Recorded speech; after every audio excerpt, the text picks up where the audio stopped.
Bienvenidos, me alegro de encontrarme nuevamente con ustedes para continuar con este estudio en el libro de Apocalipsis. Como ya recordarán, estamos considerando los 7 mensajes que nuestro Señor Jesucristo envió a 7 iglesias que estaban en la provincia romana de Asia. En esta ocasión hemos llegado al 4.º mensaje, que fue dirigido a la iglesia que se reunía en la ciudad de Tiatira. Si les parece bien, vamos a comenzar entonces este estudio leyendo el pasaje que se encuentra en Apocalipsis capítulo 2, versículo 18. Dice entonces así la palabra del Señor. Y escribe al ángel de la iglesia en Tiatira: el Hijo de Dios, el que tiene ojos como llama de fuego y pies semejantes al bronce bruñido, dice esto: Yo conozco tus obras y amor, y fe y servicio, y tu paciencia, y que tus obras postreras son más que las primeras. Pero tengo unas pocas cosas contra ti, que toleras que esa mujer Jezabel, que se dice profetisa, enseñe y seduzca a mis siervos a fornicar y a comer cosas sacrificadas a los ídolos. Y le he dado tiempo para que se arrepienta, pero no quiere arrepentirse de su fornicación. He aquí, yo la arrojo en cama, y en gran tribulación a los que con ella adulteran, si no se arrepienten de las obras de ella. Y a sus hijos heriré de muerte, y todas las iglesias sabrán que yo soy el que escudriña la mente y el corazón, y os daré a cada uno según vuestras obras. Pero a vosotros y a los demás que están en Tiatira, a cuantos no tienen esa doctrina y no han conocido lo que ellos llaman las profundidades de Satanás, yo os digo, no os impondré otra carga, pero lo que tenéis, retenedlo hasta que yo venga. Al que venciere y guardare mis obras hasta el fin, yo le daré autoridad sobre las naciones y las regirá con vara de hierro, y serán quebradas como vaso de alfarero, como yo también la he recibido de mi Padre. Y le daré la estrella de la mañana. El que tiene oído, oiga lo que el Espíritu dice a las iglesias. Bueno, lo que vamos viendo a lo largo de estos estudios a las iglesias en Asia es que cada una de las iglesias eran diferentes. Recuerdan que en Éfeso mantenían la pureza doctrinal, pero habían abandonado el primer amor. La iglesia en Esmirna tenía que prepararse para el sufrimiento y la persecución. La iglesia en Pérgamo fue condenada, fue sancionada por el Señor porque permitían prácticas pecaminosas en su seno que ofendían, que el Señor desaprobaba. Y ahora en Tiatira lo que vamos a considerar es que es una iglesia que, aunque tiene cosas también que el Señor va a alabar, a pesar de eso, pues el Señor les va a reprochar muy duramente que estaban haciendo componendas con el mundo. Se habían acercado mucho más allá de lo permitido por el Señor al mundo, se habían integrado, se habían metido dentro. De todo esto vamos a estar hablando a lo largo de esta sesión con la ayuda del Señor. Empezamos entonces considerando, como ya hemos hecho con las cartas anteriores, algo acerca de la ciudad de Tiatira. Y la verdad es que aquí hay poco que podamos decir. Era la ciudad más pequeña de las 7 a las que el Señor dirigió una carta, un mensaje, a pesar de que, por otro lado, recibe el mensaje más largo. Pero bueno, era la ciudad más pequeña. Fue construida en una ciudad, en una zona llana, no había fortificaciones, no había acrópolis. Bueno, su posición era importante fundamentalmente porque unía varias rutas comerciales entre distintas ciudades. Y bueno, de ello nos dan prueba los arqueólogos que han encontrado allí pues un gran número de inscripciones que mencionan distintos gremios comerciales, de la lana, del lino, fabricantes de ropa, tintoreros, talabarteros, curtidores, alfareros, panaderos, traficantes de esclavos, forjadores de bronce. Es decir, había mucho comercio y mucha fabricación, al menos de muchas cosas. No, seguramente ustedes recuerdan que cuando Pablo llegó a Filipos, a la ciudad de Filipos, allí coincidió La primera persona de la que tenemos constancia que se convirtió fue esta mujer que se llamaba Lidia, que como ya recordarán procedía de Tiatira y era vendedora de púrpura, que se producía allí también en esta ciudad, en Tiatira. Por otro lado, pues tampoco sabemos nada de la formación de esta iglesia, ni se menciona que la iglesia sufriera algún tipo de persecución como ha ocurrido en cartas anteriores. Esto es lo que podemos saber de la ciudad de Tiatira, cosas que por otro lado son relevantes para algunos detalles que luego van a aparecer en la propia carta. En cuanto al remitente de la carta, versículo 18 dice: y escribe al ángel de la iglesia en Tiatira, el Hijo de Dios, el que tiene ojos como llama de fuego y pies semejantes al bronce bruñido, dice esto. Bueno, pues como ya hemos mencionado también en ocasiones anteriores, cada una de las cartas comienza con el remitente, y el remitente siempre es el Señor Jesucristo, pero se presenta en cada ocasión de una manera diferente, usando una porción de la descripción que encontramos en el capítulo 1, que recordarán que ya estudiamos, el capítulo 1 a partir del versículo 12. Allí teníamos una descripción completa del Señor Jesucristo en su gloria en medio de las iglesias. Bueno, pues de todas las descripciones, el Señor utiliza en cada caso aquello que es acorde, que guarda relación con las necesidades específicas que cada una de las iglesias que va a recibir el mensaje tiene.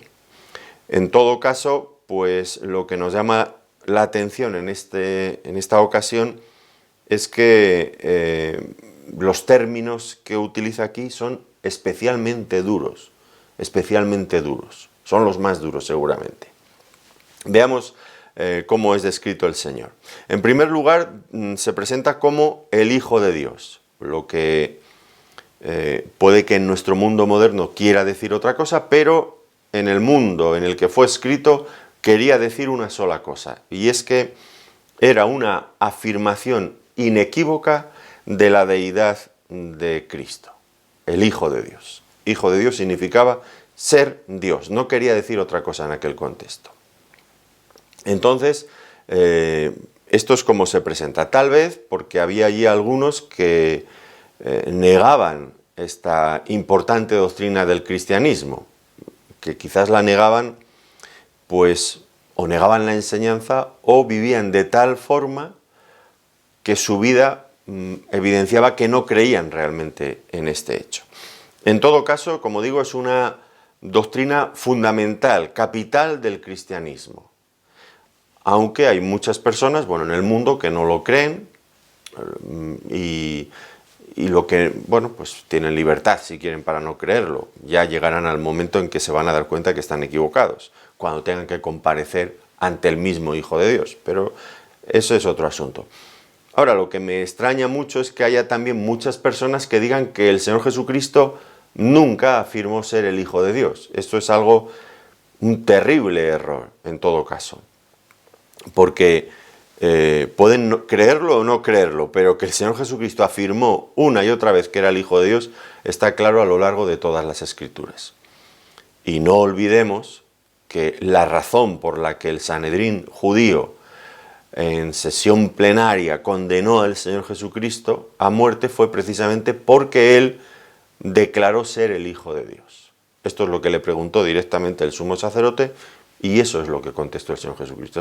Así que, por favor, que la gente no diga, los teólogos estos liberales, que no digan que el Señor Jesucristo nunca afirmó ser el Hijo de Dios, que esa fue la razón por la que finalmente le crucificaron, porque aquellos no creyeron que fuera el Hijo de Dios y lo solucionaron, vamos a hablar de esta forma tan espantosa, pero era la que ellos estaban pensando, lo solucionaron mandándole a una cruz, pero no cambiaron nada, porque Él resucitó con poder y gloria y demostró fuera de toda duda que era el Hijo de Dios por la resurrección, como dice Pablo cuando les escribe a los romanos en el capítulo 1 y me parece que es el versículo 5.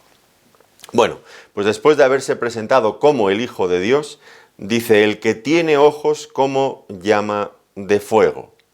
que nos lleva a pensar, como ya dijimos cuando comentábamos este pasaje en el capítulo 1, que el Señor tiene la capacidad de penetrar en los secretos más escondidos del corazón humano. El Señor puede ver nuestros pensamientos y también nuestras motivaciones. No hay nada que se esconda delante del Señor, estamos completamente desnudos ante Él. Por lo tanto, frente a Dios no sirve de nada a aparentar, porque Él nos ve exactamente tal como realmente somos. Entonces, esta cuestión, ¿no?, como llama de fuego, que también nos recuerda su ira ardiente contra el pecado. El fuego, un elemento de juicio a lo largo de toda la Escritura en muchísimas ocasiones, sus ojos como llama de fuego. Es su ira ardiente contra el pecado. Y ese es un atributo de Dios que aparece a lo largo de toda la Biblia, aunque ya hoy los creyentes se asustan y se espantan cuando escuchan hablar de la ira de Dios como un atributo de Dios. Por supuesto, igual que hablamos del amor de Dios, hablamos de la ira de Dios. Ambos forman parte del mismo Dios. Son dos caras de la misma moneda, dos atributos complementarios. Amor y odio. El Señor odia lo que tiene que odiar y ama lo que tiene que amar. Y lo hace con la misma intensidad, tanto amar como aborrecer lo malo, por supuesto. Y aquí, sus ojos como llama de fuego nos hablan de este atributo, de su odio contra el pecado y su actividad como llama de fuego que salta, su actividad frente al pecado, no para. Tal vez el Señor mencione este atributo aquí, se describe de esta manera, porque tal vez no lo podemos asegurar, vamos a hablar hipotéticamente en muchas ocasiones a lo largo de este estudio, porque el texto dice lo que dice y tenemos tal vez que encajarlo con lo que podría ser la situación que vivían allí. Pero hipotéticamente podríamos decir que esa iglesia tal vez estaba demasiado preocupada por lo que aparentaba ser frente al mundo y se había olvidado de que lo que realmente importante no es lo que el mundo piensa de nosotros, sino lo que el Señor piensa de nosotros, cómo nos ve realmente el Señor. Y confirmando este mismo asunto, dice que sus pies semejantes al bronce bruñido, una imagen que también está ligada con el juicio de Dios. Recuerden lo que decía el salmista, que sus enemigos serán puestos por estrado de sus pies, los pies como pisando el lagar de la ira de Dios. Así aparece una y otra vez en la palabra de Dios. Ese bronce bruñido, refulgente, como recién salido del horno, viniendo a traer victorioso el juicio aquí sobre su iglesia, no sobre el mundo, porque el juicio de Dios, como ya hemos dicho en otras ocasiones, ha de comenzar necesariamente por la casa de Dios. Bueno, esto en cuanto a la presentación que se hace de nuestro Señor Jesucristo, el remitente de la carta. Ahora vamos a ver que Cristo, el Señor, alaba también a esta iglesia. Versículo 19, yo conozco tus obras y amor y fe y servicio y tu paciencia y que tus obras postreras son más que las primeras. Bueno, había cosas que no le agradaban al Señor en esta iglesia, luego las vamos a ver, pero en principio lo que el Señor va a mencionar aquí son algunas cualidades encomiables, cosas que al Señor realmente le agradaban y le honraban. ¿Cuáles eran estas cosas? Que nos son útiles también a nosotros, porque debemos de saber qué cosas agradan al Señor para imitarlas, ¿no es cierto? Bueno, pues entre estas cosas está el amor, este amor que se utiliza aquí la palabra ágape, ese amor que es el amor de Dios que manifiesta este servicio abnegado, listo siempre para sacrificarse por otros. Y este amor, como digo, pues se demuestra en el servicio, algo que ellos también tenían. Amor, servicio, porque podemos decir que amamos mucho a las personas, pero si no les servimos, es falso que les amemos. Y creo que hay mucha gente que utiliza el amor como una palabra tan hueca, tan vacía en nuestro tiempo. ¡Ay, cuánto te quiero! ¡Ay, cuánto te amo! Pero no les pidas nada, porque en el momento que esperes que te sirvan o que hagan algo en fin, desaparecen, se desvanecen. Servir al Señor y servir al prójimo es la evidencia de que realmente amamos. Lo demás es palabrería hueca. Y ellos tenían amor que demostraban con la fe, con el servicio, perdón. La tercera cosa que dice el Señor es que tenían fe. Y esta fe implica confianza en Cristo. Confianza en Cristo para la salvación y también fe en el sentido de fidelidad a Cristo, al Señor. Fidelidad constante al Señor. Digo constante porque la cuarta cosa que subraya de ellos con agrado es que tenían paciencia. Y esto es una evidencia una vez más de la verdadera fe. La verdadera fe es perseverante.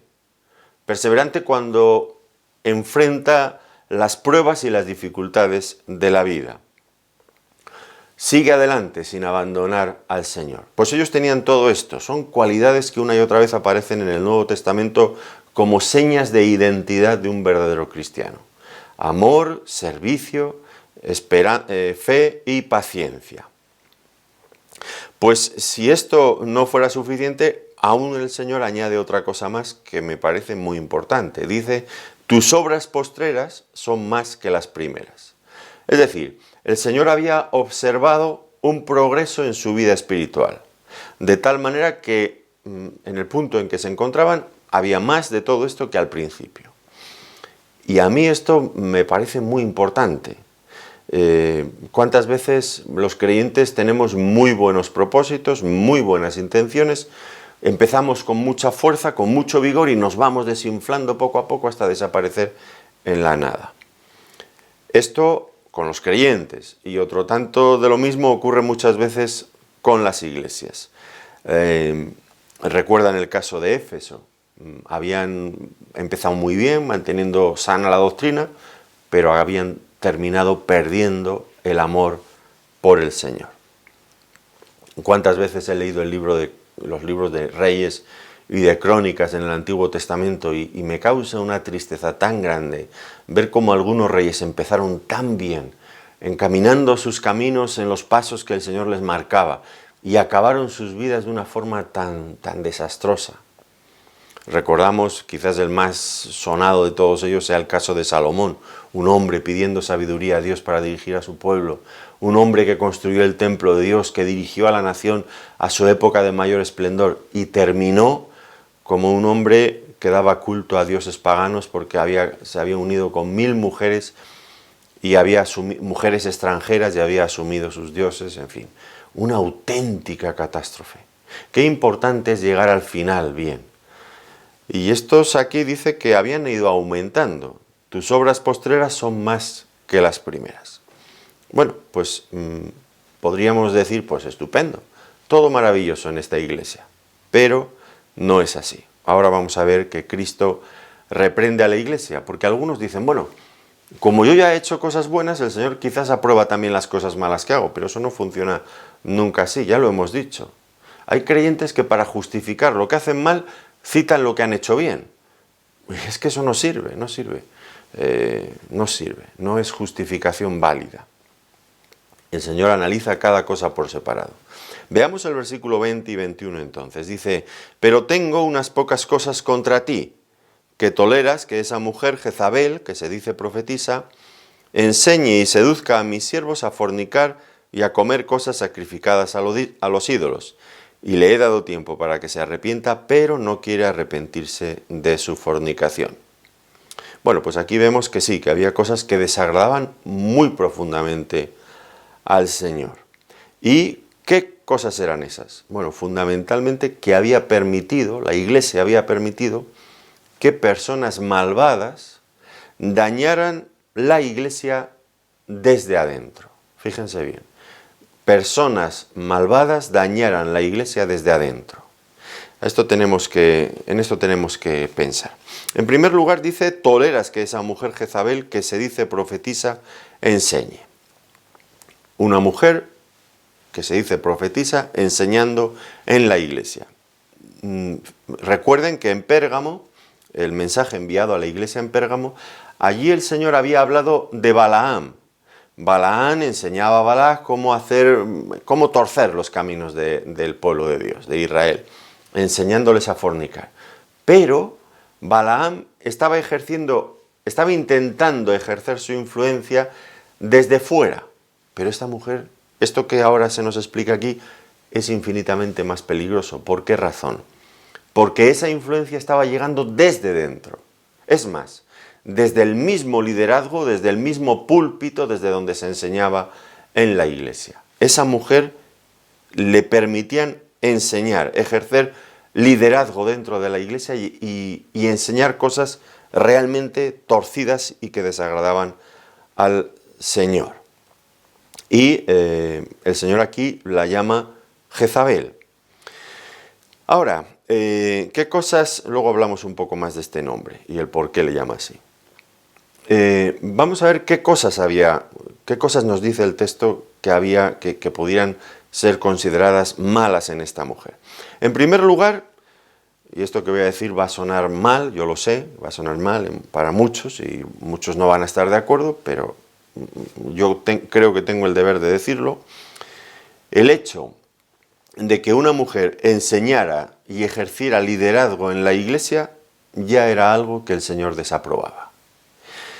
Y lo importante no es que lo diga yo, porque no tiene ninguna importancia que yo lo diga, sino lo grave es que eso es lo que dice la palabra de Dios, aunque en este momento en que vive la iglesia, pues en muchos sitios esto se ha olvidado y hay mujeres que pastorean en las iglesias, que ejercen liderazgo y hay mujeres que enseñan desde el púlpito en muchísimos sitios, pero la palabra de Dios dice lo que dice y no lo podemos cambiar. Podemos ignorarlo, podemos intentar cambiarlo, pero la Biblia va a seguir diciendo lo que dice. Fíjense en 1 Timoteo capítulo 2, versículo 12. Porque no permito a la mujer enseñar ni ejercer dominio sobre el hombre, sino estar en silencio. Y esto fue escrito por Pablo a Timoteo en la primera carta que le escribió. La segunda es esa cuando dice que toda escritura es inspirada por Dios y útil para enseñar. Bueno, esto también es escritura de Dios y debemos de entenderlo así. Miren, otro texto también en el mismo sentido y con la misma claridad que es que esto no requiere interpretación ni ser un teólogo para llegar a saber qué es lo que quiere decir. Es que utiliza un lenguaje tan llano, tan claro, que el que no lo quiera entender es porque realmente no quiere entenderlo porque no lo quiere cumplir, pero la Biblia habla muy claro. Fíjense, 1 Corintios capítulo 14, versículo 33. Leo a la mitad del versículo. Como en todas las iglesias de los santos, o sea que era algo que se respetaba en todas las iglesias, como en todas las iglesias de los santos, vuestras mujeres callen en las congregaciones, porque no les es permitido hablar, sino que estén sujetas como también la ley lo dice. Y si quieren aprender algo, pregunten en casa a sus maridos, porque es indecoroso que una mujer hable en la congregación. ¿Acaso ha salido de vosotros la palabra de Dios o solo a vosotros ha llegado? Si alguno se cree profeta o espiritual, reconozca que lo que os escribo son mandamientos del Señor. Mas el que ignora, ignore. Lo que os escribo son mandamientos del Señor, lo que implica que desobedecer esto es pecar contra el Señor, porque el pecado es una desobediencia, es no hacer caso, ir por el lado opuesto de lo que manda la palabra de Dios. Si son mandamientos del Señor, no cumplirlo es un pecado. Bueno, yo sé que esto crea muchísima polémica, he escuchado a montones de personas creyentes que no están de acuerdo con esto y buscan uno y mil argumentos. Siempre me recuerdan un poco a los trileros estos que juegan con los vasos a ver dónde está la bolita y te van intentando marear por aquí y por allá. Bueno, nos pueden marear todo lo que quieran, pero al final el texto dice lo que dice y es tan claro que o lo cumplimos o no lo cumplimos, o lo obedecemos o lo desobedecemos, pero el texto es el que es. Bueno, pues en primer lugar entonces creo que el Señor tenía cierto reproche contra esta iglesia porque estaba permitiendo algo que el Señor claramente por sus apóstoles había dejado claro que no debía de producirse dentro de la iglesia. En segundo lugar, notamos que esta mujer dice de sí misma que era profetisa, pero el Señor dice claramente que no era verdad, no era profetisa. Esa mujer, Jezabel, que se dice profetisa, pero no lo era. Y es que el mundo espiritual, y esto es muy importante, El mundo espiritual está lleno de falsedad y de mentira. El mundo espiritual está lleno de falsedad y de mentira. Tenemos que andar con pies de plomo, con muchísimo cuidado, pidiéndole al Señor en cada momento que nos ayude a discernir la verdad de las cosas. Fíjense en estas cartas que estamos leyendo aquí y estudiando en Apocalipsis, la cantidad de falsedad que había. Fíjense en Éfeso, la iglesia que se reunía en Éfeso, el Señor les escribió, dice que habían luchado los creyentes en Éfeso contra algunos que se llamaban apóstoles, pero que no lo eran. ¿Se dan cuenta, no? Dicen que eran apóstoles, pero no lo eran. En Esmirna y en Filadelfia, en esas dos iglesias, pues aparecían allí algunos que se decían ser judíos, pero el Señor dice que eran sinagoga de Satanás. En la Odisea decían ser ricos, y el Señor les dice, y sois pobres. Y aquí tenemos a esta Jezabel que se dice profetisa, pero en realidad era una mentirosa que estaba intentando llevar al pueblo de Dios a la fornicación y que de hecho lo había conseguido. En tercer lugar, otra cuestión sobre esta mujer, el Señor le llama Jezabel, y probablemente este no fuera su nombre real, su nombre de pila, el nombre que le pusieron sus padres, sino que aquí el Señor tiene una intención, y es compararla con el personaje que conocemos del Antiguo Testamento que se llamaba Jezabel. Y eso, estudiando el personaje del Antiguo Testamento, ya nos da las claves para entender mucho de lo que esta mujer estaba haciendo. ¿Quién era esta Jezabel del Antiguo Testamento? Bueno, pues era hija de un rey pagano de Tiro y se casó con el rey de Israel, con un rey que se llamaba Acab. Y llegó a ser reina, y como reina pues ejerció una fuerte influencia dentro de Israel, muy fuerte dentro de Israel y dentro de su marido también, que parece que lo controlaba bastante. Bueno, pues esto ya nos da algunas claves. En principio, Acab, un rey de Israel, nunca debería de haberse casado con una mujer pagana. Esto lo prohibía la ley del Antiguo Testamento clarísimamente. Igual que lo prohíbe en el Nuevo Testamento. Segunda de Corintios 6:14 dice, no os unáis en yugo desigual con los incrédulos. Así que este era el problema, uno de los problemas con Jezabel, que había logrado autoridad dentro del pueblo de Israel siendo una mujer pagana, pero lo había conseguido a base de esta alianza, de este matrimonio, de esta unión con el rey Acab. Y tal vez Jezabel pues representa aquí en esta iglesia en Tiatira pues esta unión de la iglesia con el mundo, esta asociación íntima con el mundo que en la Biblia es descrita en muchas ocasiones como fornicación, como adulterio espiritual. Algo de esto pasó en el siglo IV, cuando la iglesia de Cristo y el Estado, el Imperio Romano, se unieron. Y pues para muchos pudo parecer en aquel momento que suponía un enorme avance para la causa del Evangelio, pero lo cierto es que ocurrió todo lo contrario. En la iglesia se introdujeron, después de esta unión entre iglesia y Estado, se introdujeron enseñanzas, muchas enseñanzas que provenían de los cultos paganos, y lo que consiguieron fue destruir la identidad de la iglesia de Cristo, por lo menos los que siguieron por esos caminos. Puede parecer moderno, puede parecer inocente, pues esta asociación con el mundo, pero realmente es muy peligroso, es muy peligroso. Jezabel era realmente muy peligrosa, muy peligrosa. ¿Qué sabemos de ella en la historia del Antiguo Testamento? Pues en Primera de Reyes se nos dice en el capítulo 18 que destruía todo el culto al Señor, a Jehová, y perseguía y mataba a los profetas del Señor. En el capítulo 18, versículos 4 y 13. Se propuso también matar a uno de los profetas más significativos de aquella época, Elías. Primera Reyes, capítulo 19, versículos 1 y 2. No solamente quiso acabar con el culto a Jehová, sino que introdujo activamente el culto a Baal y promocionaba y subvencionaba con dinero estatal a los sacerdotes y profetas de Baal. era dada a fornicaciones y hechicerías, lo que quiere decir que entraba en ese mundo oculto. Era una mujer que conseguía lo que se proponía. Recuerdan ustedes el caso de Nabot y su viña, cómo la consiguió a base de mentiras, de engaños y de cometer un homicidio. Tremenda esta mujer. Considerando todos estos hechos, pues ya sacamos una conclusión muy clara. Esta mujer no era una creyente auténtica. Desde luego que no.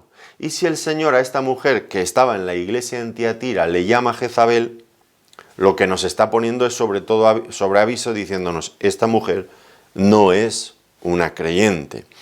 No es una creyente un poco despistada, que está ahí en la iglesia, que está un poquito equivocada con algunos asuntos.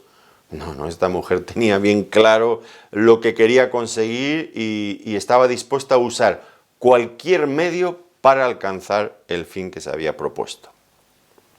Así que cuidado con esta mujer. Fíjense el grave riesgo que corría la iglesia en Tiatira teniendo a esta mujer en el púlpito y en el liderazgo de la iglesia.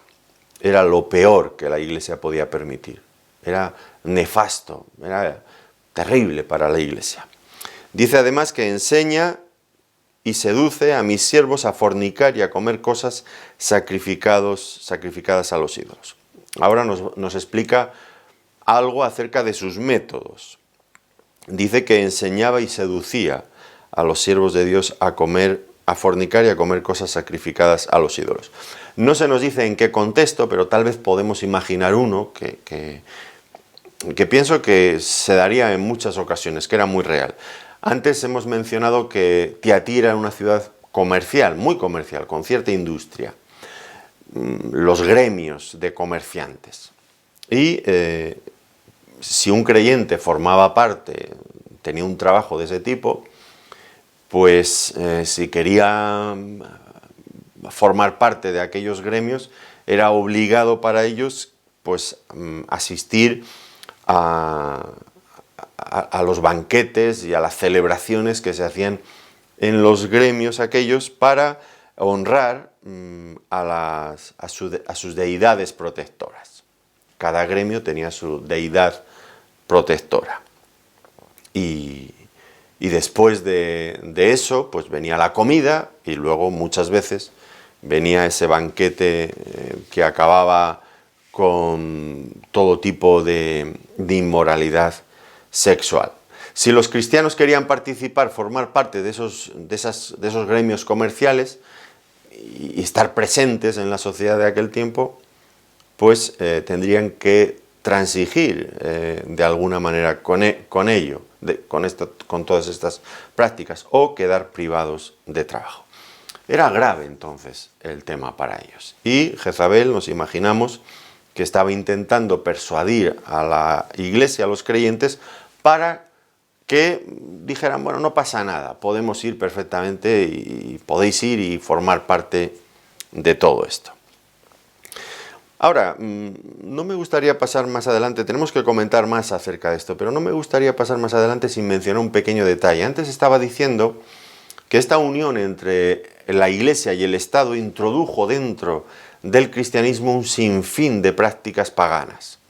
Ahora mismo estábamos mencionando esto de los gremios que tenían que honrar a su divinidad protectora. ¿Y no se han dado cuenta ustedes, seguro que sí, que cada gremio de trabajadores hoy día tienen también deidades protectoras dentro del catolicismo? ¿De dónde viene todo eso? Pueden ser santos o pueden ser vírgenes, porque en aquel tiempo, que es una herencia clarísimo de todo aquello, en aquel tiempo había dioses masculinos y también femeninos. Hoy el catolicismo pues mantiene todo esto intacto, de la misma forma, eso le viene del paganismo, es una cosa heredada de ahí. Y usted se puede sorprender de los patronos que hay, de los santos, que el Vaticano II, aquella reunión tan importante del catolicismo, recomendó la devoción a todos estos santos. Bueno, pues hay santos, por ejemplo, para los abogados, que está Santo Tomás, para los actores, San Ginés de Roma, para los administradores de fincas, Santo Domingo de la Calzada, para los artistas también, el Beato Fra Angélico, para los banqueros también hay un santo que hay que venerar o que veneran ellos, San Carlos Borromeo, para los cerveceros, esto no lo habría imaginado usted, ¿verdad? Los cerveceros, San Arnulfo de Metz, me parece que es. Para los cineastas también hay un santo, San Juan Bosco. Para los dentistas, Santa Apolonia de Alejandría. Para los divorciados, Santa Fabiola de Roma. Para los electricistas, la Virgen de la Candelaria. Bueno, esto puede ser. Para los enfermos, Nuestra Señora de Lourdes o San Juan de Dios. Para los filósofos, escritores e informáticos, Santa Catalina de Alejandría y San Isidoro de Sevilla. Para los humoristas, San Felipe Neri y San Ginés de Roma. El santo patrón de Internet, también, San Isidoro de Sevilla. Para los loteros, o sea, los que venden lotería, Nuestra Señora de Gracia y Esperanza. Para los prestamistas, también para estos, San Nicolás. Para los toreros, toma ya, toreros, San Pedro Regalado. Yo, de verdad, en fin, no sé qué decir de todo esto, pero de verdad también hay un santo que hay que venerar de los loteros, de los humoristas, de los cineastas, de los toreros. Bueno, ¿de dónde viene todo esto? Bueno, viene de todo aquello. Bueno, dicho esto sea de paso, para ilustrar esas componendas entre el Estado y la Iglesia y qué tipo de cosas se heredaron. Pues todas estas cosas que en el verdadero cristianismo nunca ha habido santos patrones. Lea usted la Biblia por arriba y por abajo, por dentro y por fuera, léala por donde quiera y no va a encontrar nada parecido a todo eso. ¿De dónde viene entonces? Pues de ahí.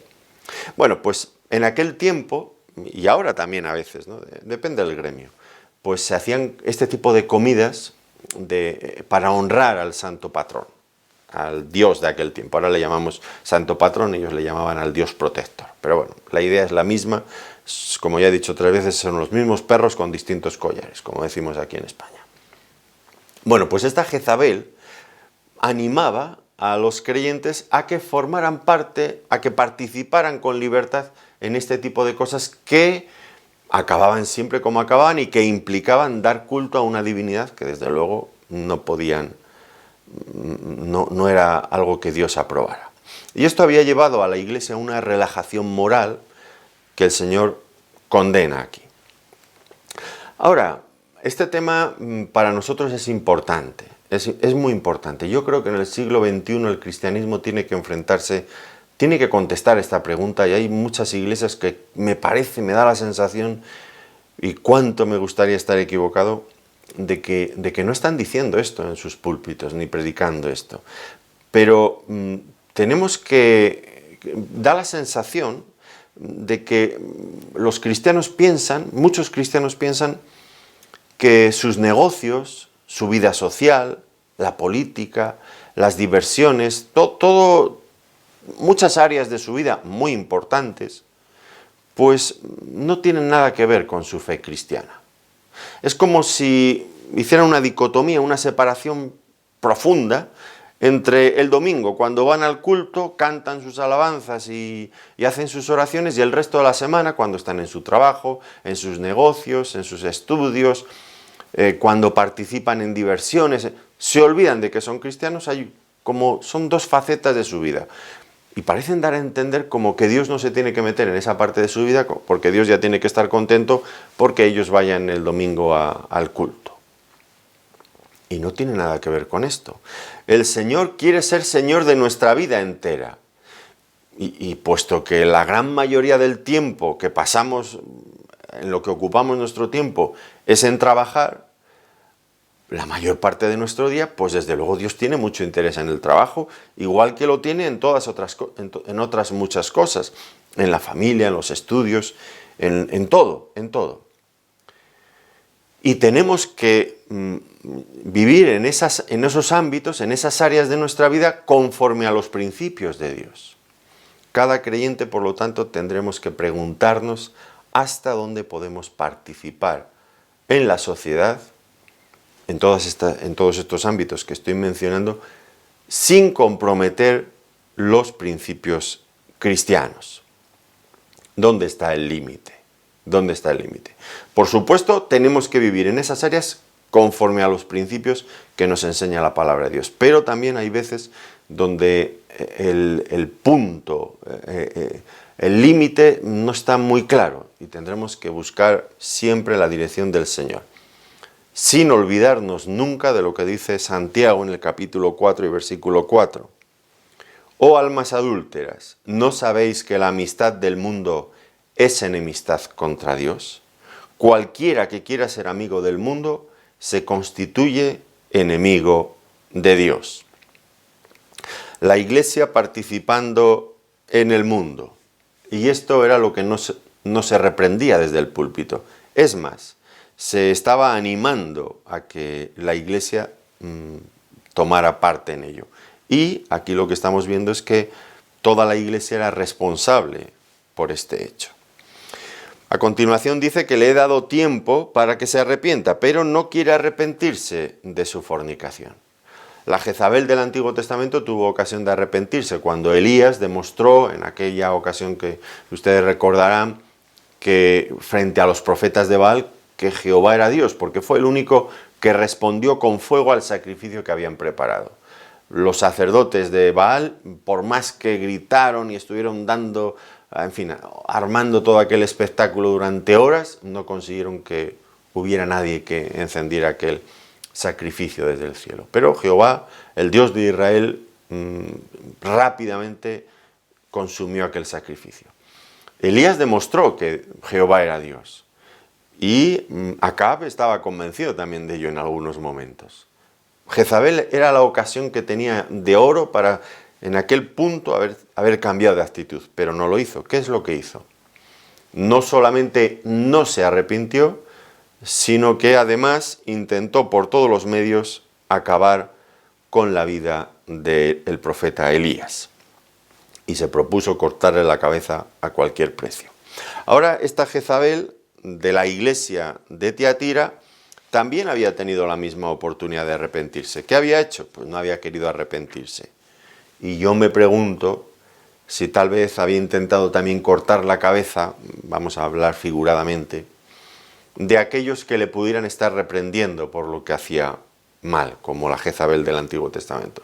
Porque estas personas suelen, en fin, suelen tener su punto de enérgico, que quieren acabar con todo aquel que les pueda plantar cara. Entonces ahora, en relación con esto último, encontramos un llamamiento al arrepentimiento.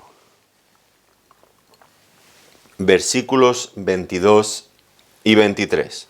He aquí yo la arrojo en cama, y en gran tribulación a los que con ella adulteran, si no se arrepienten de las obras de ella. Y a sus hijos heriré de muerte, y todas las iglesias sabrán que yo soy el que escudriña la mente y el corazón, y os daré a cada uno según vuestras obras. Bueno, todavía había posibilidades de arrepentimiento para algunos. Evidentemente para ella ya no. Dice aquí yo la arrojo en cama. Que la cama la debemos de interpretar aquí como el lecho de la enfermedad y del dolor. Dios estaba obrando, ¿haciendo el qué? Bueno, la cama había sido el lugar donde ella había fornicado espiritualmente y ahora aquel iba a ser el lugar donde su pecado iba a ser castigado. Ella no había querido arrepentirse y el juicio estaba en marcha sobre ella. Pero había todavía posibilidades para el resto de la iglesia. Dice, y en gran tribulación, que también arrojaría a los que con ella adultera si no se arrepienten de las obras de ella. Entendemos que aquí el adulterio no se refiere a adulterio físico, a mantener relaciones sexuales físicas con esta mujer, creo que no es esta la cuestión, sino el adulterio aquí es el adulterio espiritual que tantas y tantas veces aparece en el Antiguo Testamento y que se relacionaba con Jezabel en el Antiguo Testamento. Tenían que arrepentirse. Era la única forma de detener el juicio de Dios sobre ellos. Y dice que si no se arrepentían, dice, y los arrojaré también a ellos en cama, y a sus hijos heriré de muerte. Esto también es un detalle que nos debe de hacer reflexionar. Esta falsa enseñanza introducida por Jezabel había producido una prole, una descendencia de individuos contaminados. Eran hijos espirituales. Notemos las graves consecuencias que tiene la falsa enseñanza, el permitir falsa enseñanza dentro de la Iglesia. Había producido una nueva generación de hijos dañados ya, estropeados, influidos de una forma perniciosa, mala, por estas enseñanzas. Ahora, también notemos que cada creyente tiene su propia responsabilidad y tiene que cambiar. Por eso dice, y a sus hijos, o sea, cada uno tendrá que tomar cartas en el asunto, decidir qué va a hacer con esto.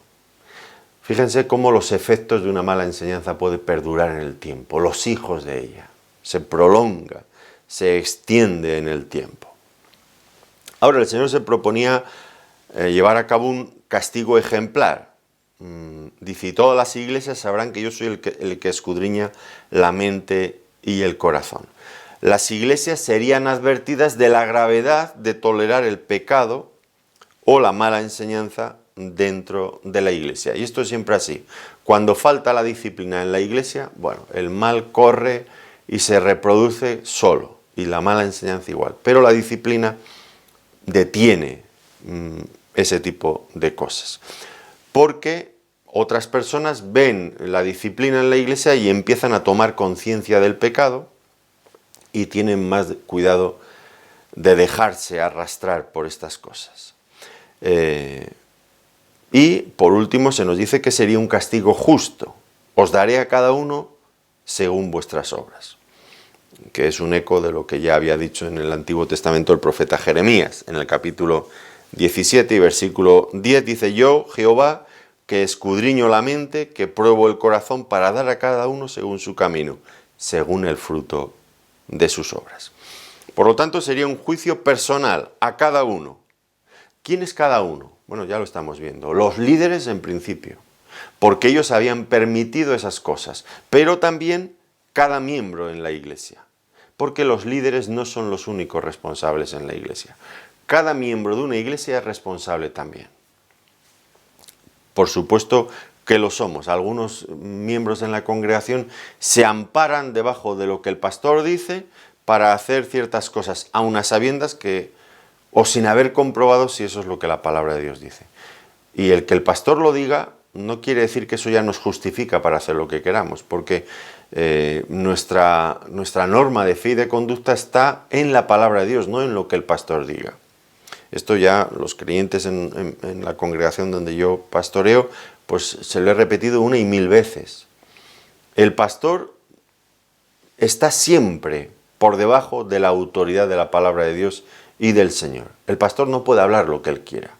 Y los creyentes tienen que obedecer, por lo tanto, al pastor en tanto y cuanto está enseñando y está sujetándose a la palabra de Dios. Cuando empieza a hablar de cosas que no están en la palabra de Dios, los creyentes no tienen que hacer caso.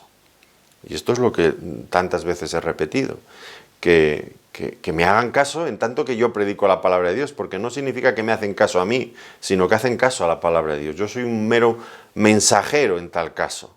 Pero si yo empiezo a decir cosas que no están en la palabra de Dios, pues bueno, pues serán mis opiniones o lo que yo quiera decir, pero no tienen que hacer caso y no supone ningún pecado contra el Señor ni nada. Si estoy hablando por cosas que yo, en fin, opiniones sobre aspectos de cualquier cosa, pues no hay que hacer caso.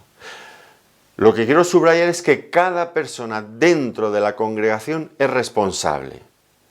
Tanto el pastor, los líderes, por supuesto, tienen una enorme responsabilidad, pero también cada miembro en la congregación. Tienen la responsabilidad de comprobar si lo que están creyendo y lo que están haciendo está conforme a la palabra de Dios. No es solamente el pastor el que debe leer la Biblia, o meditarla o estudiarla. Eso es una terrible equivocación.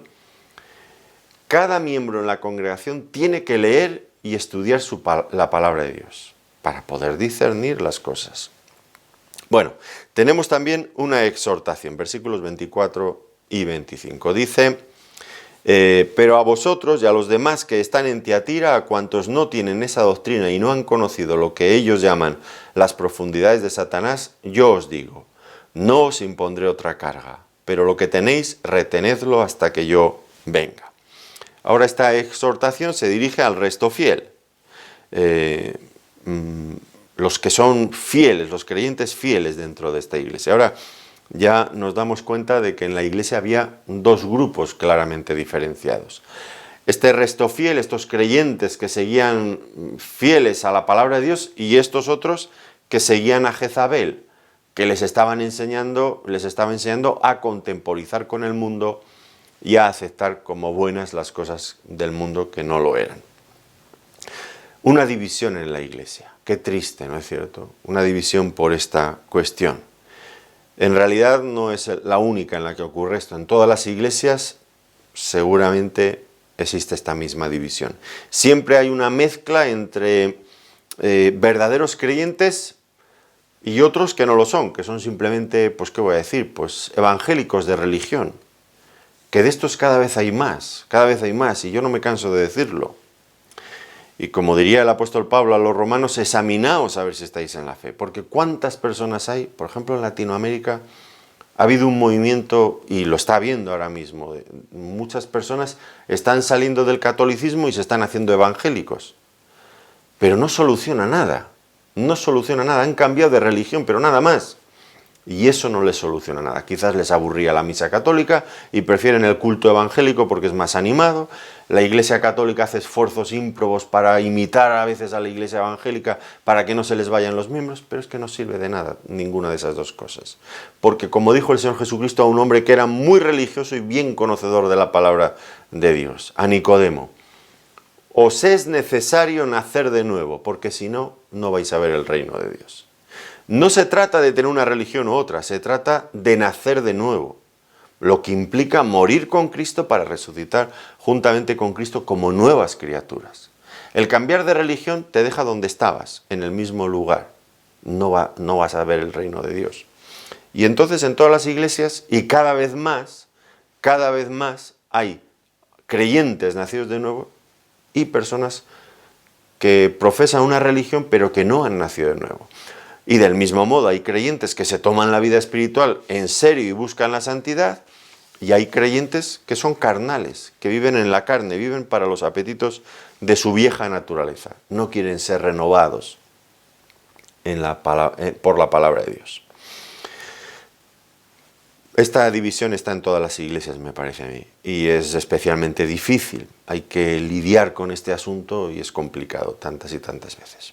También se advierte de que lo que esta mujer estaba enseñando era una doctrina diabólica, esto que enseñaba Jezabel.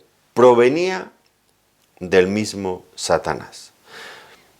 Habla de los que este resto fiel no han conocido lo que ellos llaman las profundidades de Satanás. Detrás de esta atractiva imagen de esta mujer que quizás enseñaba bien y tenía dotes de liderazgo, yo no lo discuto, pero se escondía una maldad de origen diabólico. Y cuando ella animaba a los creyentes a participar de estos actos paganos, pues lo que les estaba animando o lo que implicaba era adentrarse en el oscuro mundo de Satanás. Ahora, para darle cierto aire de superioridad y de misterio, pues se referían a ello como las profundidades de Satanás. Y es muy peligroso adentrarse en ese terreno. Es ingenuo pensar que se puede salir de ahí ileso. No se sale ileso. Uno queda terriblemente marcado y dañado cuando se mete en ese mundo. Pero hay que tener mucho cuidado porque hay una fascinación dentro incluso de los creyentes por ese mundo oculto de los poderes espirituales malignos que yo no sé los creyentes cómo pueden a veces algunos tener esa fiebre. Un día se me ocurre preguntar predicando en mi iglesia local, digo, si vas un día a una librería evangélica y te encuentras un libro que pone Exposición a la epístola a los romanos y otro que pone experiencias de una bruja convertida al Evangelio. ¿Cuál de los dos te comprarías? Y una hermana en la congregación dice, yo el de la bruja convertida. Las experiencias de la bruja convertida. Ella lo dijo muy ingenuamente y creo que era la verdad. No tenía ni... Pero fíjense lo preocupante que es. Elegir entre una exposición a la epístola a los romanos y entrar en las experiencias de una bruja convertida, sí, pero que te va a contar todo. Que prefiera la gente, los creyentes, esto, me parece que no tienen mucho sentido espiritual. Y es peligroso. Es un mundo en el que no hay que entrar, es terreno prohibido por Dios. Y es prohibido porque resulta altamente peligroso para el creyente. Hay cosas que Dios ha revelado y están en la palabra de Dios. Y como dice Deuteronomio 29, las cosas reveladas son para nosotros y para nuestros hijos, pero las sin revelar, no. Hay que dejarlas aparte. Por lo tanto, a este resto fiel dentro de la iglesia hay una exhortación a retener lo que tenían. Por un lado tenían que huir de aquella enseñanza, pero por otro lado tenían que permanecer fieles a la palabra de Dios y mantener esas cosas que el Señor había elogiado al principio: el amor, el servicio, la fe, la paciencia. Tenían que perseverar en eso hasta la venida del Señor. Él no les iba a imponer otra carga. Tenían que guardar eso, no olvidándose que el Señor venía a buscar a su iglesia. Por último, una promesa a los vencedores, versículos 26 al 29. Al que venciere y guardare mis obras hasta el fin, yo le daré autoridad sobre las naciones y las regirá con vara de hierro, y serán quebradas como vaso de alfarero, como yo también la he recibido de mi Padre, y le daré la estrella de la mañana. El que tiene oído oiga lo que el Espíritu dice a las iglesias. Notemos entonces, para empezar, al que venciere y guardare mis obras hasta el fin. Aquí el contraste nuevamente. Ellos habían guardado las obras de ella, ahora el Señor dice, el que guarde mis obras. Y esto es, aquí es donde encontramos la identidad del verdadero creyente. Y es que el verdadero creyente guarda las obras de Dios, reveladas por la palabra de Dios, y las guarda hasta el fin. Un creyente es el que persevera en la palabra de Dios hasta el fin, el que no hace concesiones con el mundo, el que no se adapta al mundo, sino que sigue la palabra revelada de Dios y la tiene en consideración en todas las áreas de su vida. A este dice, yo le daré autoridad sobre las naciones y las regirá con vara de hierro y serán quebradas como vaso de alfarero, como yo también la he recibido de mi Padre. Aquí vemos que el Señor a los vencedores, que son estos creyentes, que se oponen a contemporizar con el mundo, eso es un verdadero creyente y este es un vencedor en este contexto, pues el Señor Cristo glorificado le hace una promesa extraordinaria. Dice que le daría la autoridad sobre las naciones. Esta autoridad que Cristo ha recibido de su Padre, como dice el Salmo 2, pídeme y te daré por herencia a las naciones, y como posesión tuya hasta los confines de la tierra. Los quebrantarás con vara de hierro, como vasija de alfarero, los desmenuzarás. El Padre dio al Hijo esta autoridad sobre las naciones, y ahora el Hijo dice que la comparte con aquellos creyentes fieles que no contemporizan con el mundo. Miren, aquí hay una cuestión también muy importante. Esta iglesia, nosotros en el día de hoy, tenemos que permanecer fieles al Señor, no contemporizando con el mundo. Porque en este momento actual en el que nos encontramos todavía en este mundo, estamos preparándonos, y así lo ve el Señor, nos estamos preparando para adquirir responsabilidades superiores mucho más grandes cuando lleguemos a la eternidad. En lo poco debemos de ser fieles para que el Señor nos pueda poner en lo mucho.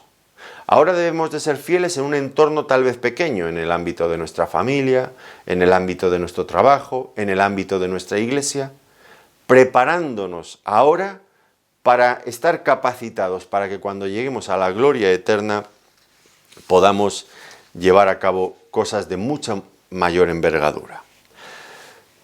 No lo olvidemos, la vida cristiana en el presente es una preparación para la eternidad. Y en función de cómo lleguemos al cielo, y cuánto nos hayamos preparado, el Señor nos pondrá en más o menos responsabilidades. Eso lo enseñó clarísimamente por medio de varias parábolas que pueden encontrar ustedes en los Evangelios. Y vemos también aquí la suerte de las naciones impías. Dice, serán quebradas como vaso de alfarero. Tan orgullosas como se sienten, tan prepotentes, hablando contra Dios. Y aquí se nos presentan como un débil, frágil vaso de barro que con un golpe es destruido. Y el Señor las gobernará con vara de hierro, lo que nos da a entender la firmeza de su gobierno. No cederá con cosas que no debe ceder. Y por último, también a este resto fiel, se le dice que le dará la estrella de la mañana. ¿Quién es esta estrella de la mañana?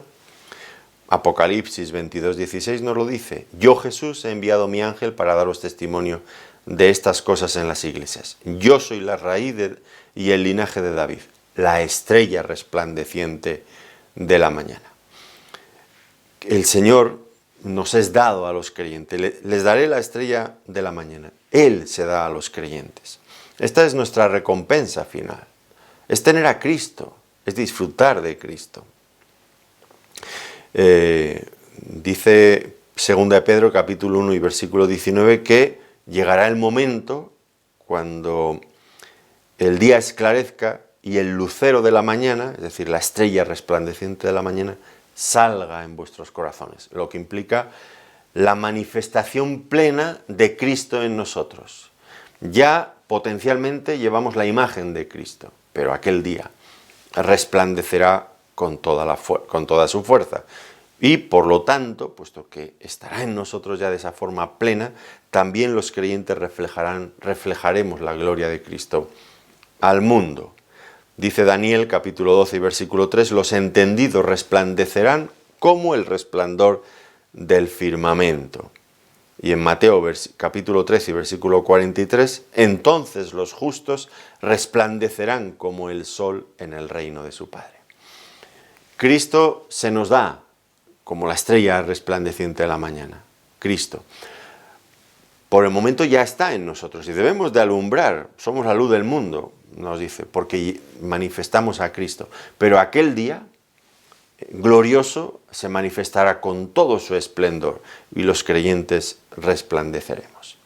Y por último nos hace aquí un llamamiento que ya hemos visto en los mensajes anteriores, un llamamiento a escuchar, a oír la voz del Señor. El que tiene oído, oiga lo que el Espíritu dice a las iglesias. Y cada uno de nosotros tenemos que escuchar lo que nos está diciendo el Señor. Lo que nos está diciendo también por estas cartas, por esta carta. No están escritas simplemente a la iglesia en Tiatira, a la iglesia en Éfeso, en Esmirna, en Pérgamo, en la Odisea. No, son cartas escritas a las iglesias para que nosotros aprendamos. Tenemos que vernos, tenemos que examinarnos a la luz de lo que estaba pasando en esas iglesias, no fuera a ser que también en nuestro propio contexto inmediato esté pasando algo similar. Y entonces ya sabemos lo que viene a continuación. El Señor nos lo deja claro, son advertencias. Tanto en lo positivo como en lo negativo podemos ver lo que el Señor elogia y lo que el Señor condena. Tenemos que apartarnos de lo que le desagrada y abrazar y continuar en el camino de aquellas cosas que al Señor le agradan. Fíjense, al terminar esta carta, estas dos iglesias que ya hemos tenido ocasión de considerar. La iglesia en Éfeso, la iglesia en Tiatira. La iglesia en Éfeso, una iglesia que amaba la ortodoxia, que de ninguna manera permitía que desde la iglesia se enseñaran o se practicaran cosas malas, pero que por otro lado habían perdido el amor hacia Dios, su primer amor.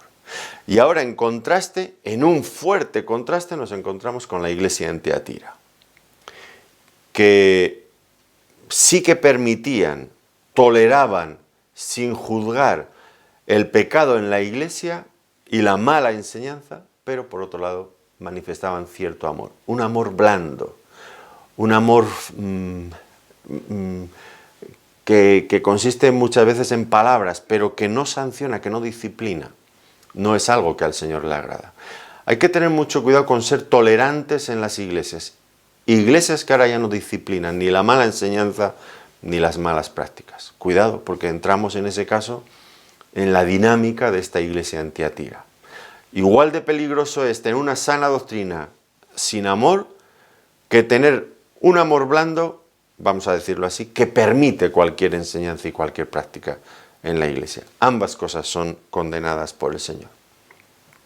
Una vez más, tenemos que escuchar la voz de Dios y examinarnos a nosotros mismos, nuestras propias congregaciones, a la luz de estos ejemplos que nos han sido dejados aquí para ilustrarnos, para asesorarnos, para encaminarnos por donde debemos de ir. Que el Señor nos ayude para que con sinceridad, de forma genuina, examinemos cada una de estas cosas a la luz de la palabra de Dios y nosotros mismos nos examinemos. Que el Señor nos ayude en esta responsabilidad que tenemos. Y desde luego, al terminar este estudio, una vez más les agradezco que nos hayan querido acompañar y les deseo las más ricas bendiciones de parte del Señor para sus vidas. Gracias.